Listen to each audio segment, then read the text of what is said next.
I grew up hardcore Baptist. So this entire experience rocked all my religious beliefs and everything. I was always passionate, know that there was much more. And I'm still passionate in that Christian belief. What I want to do now, going forward, is this liberty, this daily getting rid of old bondages, to get that message out to my friends and family in a way that's going to be acceptable to them. That's my first question. How will I be able to do that? If I read the Bible now, it just opens, I read something different to what I read 20 years ago. When I read, I'm the way, the life, and the truth, I see it all in sense of alliance. What you're talking about is you're at a different vibrational place, and so when you read it, you receive it differently. And it's the same with all of these people that you are wanting to assist in feeling better too. But you said the most important key words. You understand that if they're not asking, then your answer is annoying. Because whether they understand it or not, there is no law of assertion. So when you find something that you feel has set you free, you feel your connection with your inner being in a stronger way than you ever did before, and you try to explain it to someone that isn't asking for that, they will misunderstand your offering as something that is offense, and they will get defensive. And when they get defensive, you know what happens? They get disconnected from their own inner being. And so what we would like you to just ponder a little bit is, in the same way that your inner being called you through your path of least resistance to something that is meaningful and helpful, everyone else's inner being is doing the same. So when you live in your joy and you don't try to assert information, instead you let law of attraction bring those who are ready, then you have a much more satisfying experience, and so do they. Also, we'd like to say to you that we want you to hear this the way we mean it, so we have to set you up a little bit for it. We have only respect for all religion, because there is something for everyone wherever they are ready to receive. Esther said to us in the beginning, Abraham, why are they lying? And we said, if everyone were in exactly the same place, then only one teacher would ever be necessary. But people are in different places of understanding, and we do not mean by that, we do not mean to imply that we see ourselves as more evolved or more revered as teachers than any of those ministers in any of those churches. That is not what we mean. What we mean is law of attraction will bring everyone right to where they are vibrating. Maybe not right to where they are wanting to be, but right to where they are vibrating. That was the setup so that you will understand what we mean by this example. If you saw a little baby learning to walk and he kept falling down, you wouldn't say, get up, you little dummy. You would understand that he's finding his balance, and that's what so much of your early life does for you. In other words, so many people that find themselves in religions are there because their parents and their parents before and their parents before and their parents before were. It's easy to understand why, but there is value everywhere. And most of the value that comes, people want to talk about their children in school, and we like to interchange or exchange the word school with prison on a regular basis because they have so many similar characteristics. And religions are a little bit that way too. That's that bondage that you sort of feel, that other people expect you to accept the way that they are looking at things. But the thing about all of you is that as your life comes what feels like at you, it's really your point of attraction, and you are responding to it, it's easy to get into that place of thinking that it needed to be different to evoke a different response from you, when really what is happening in every phase of life is that there is the potential of it being a very strong step one moment.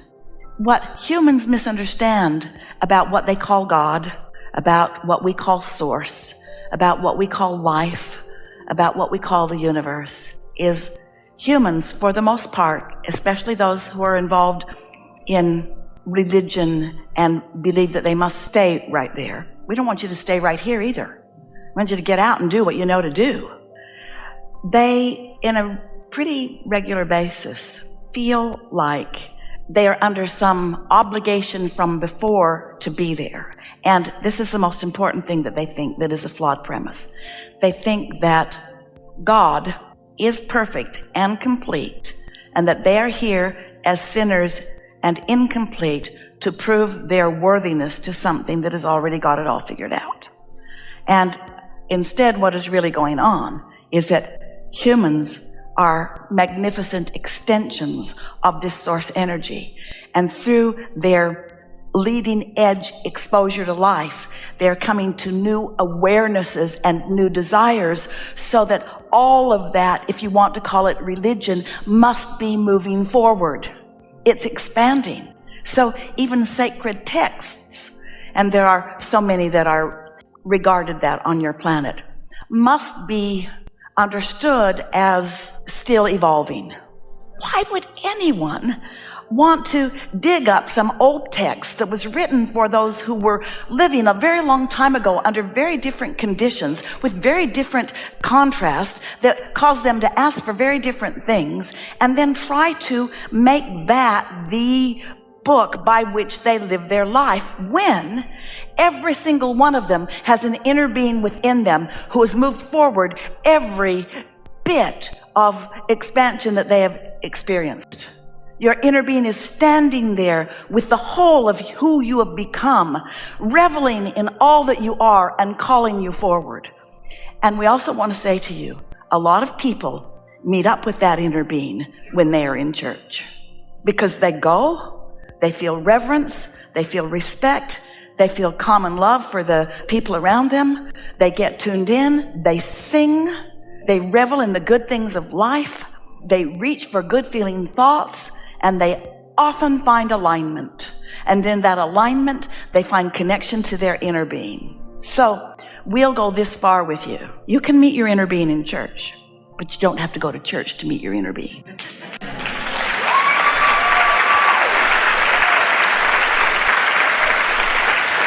And why nitpick where people are meeting up with who they are, you see?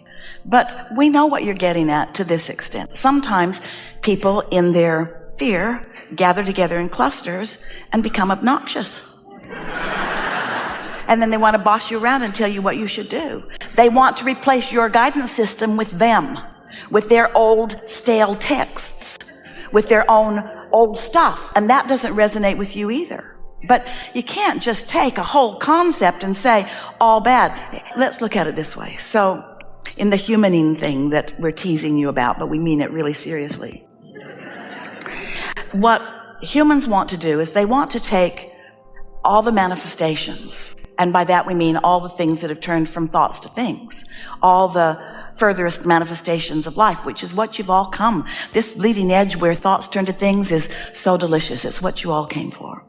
But you want to take them and you want to sort them into piles. So you've got Republican piles and Democratic piles, and you have different gender piles, and you have different sexuality piles, and you want to divide everything into those piles and then debate the rightness or the wrongness of the pile that you're not in, the wrongness of the pile you're not in, and the rightness of the pile that you are in.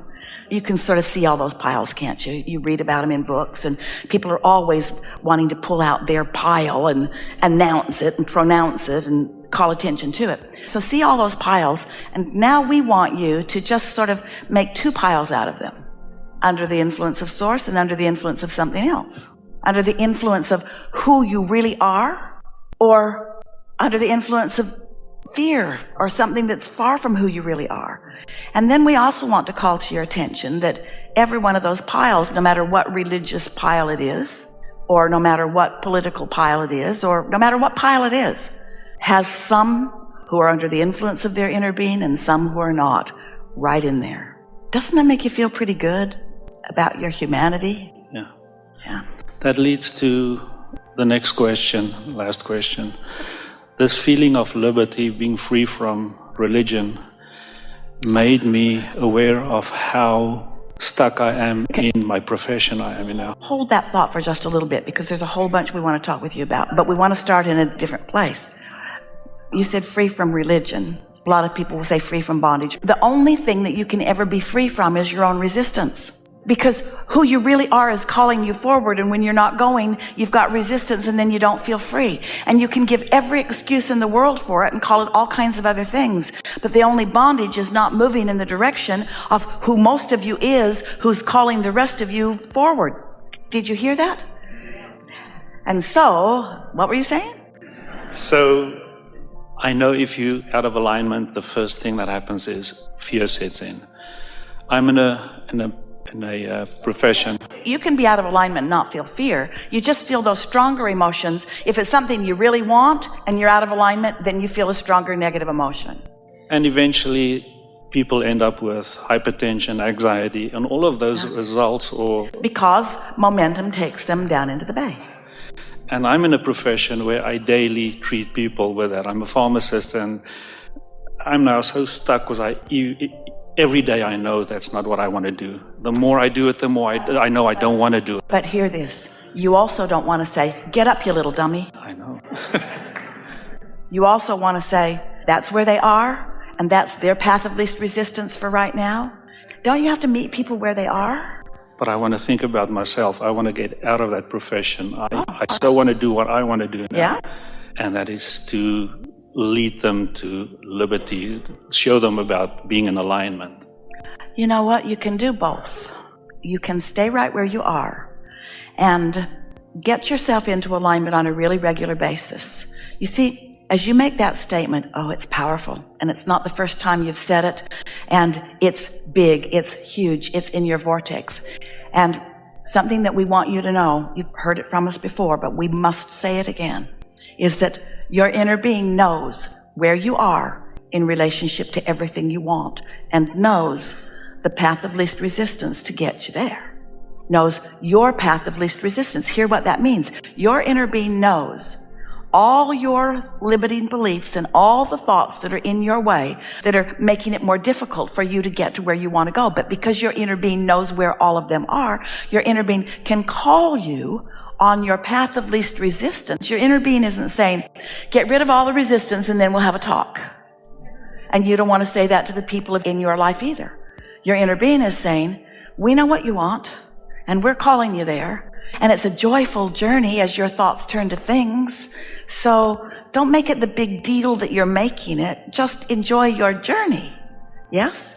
And then you'll be talking with the sky cap, and you'll be listening to him interacting with the people, and you'll see the light in his eyes and the smile on his lips and the upliftment that he offers, and you will say to him, I really love you. Maybe you don't want to say that out loud, but Esther does. Do you have any idea how many you're lighting up just by standing here and being who you are? And he might say, well, I hope to write a book. And Esther would want to say, do it, but what could be better than this? Hundreds of people coming through your experience on an hourly basis, and you just standing there in all your exhilaration about life and feeling good with each and every person that comes through your experience. There's just not greater upliftment than that. It does not matter what you're doing, it only matters how you're feeling when you're doing it. Because how you're feeling when you're doing it is an indication of how much of you is present. And when more of you is present, the leverage of alignment, one who's connected to source energy is more powerful than millions who are not, you see.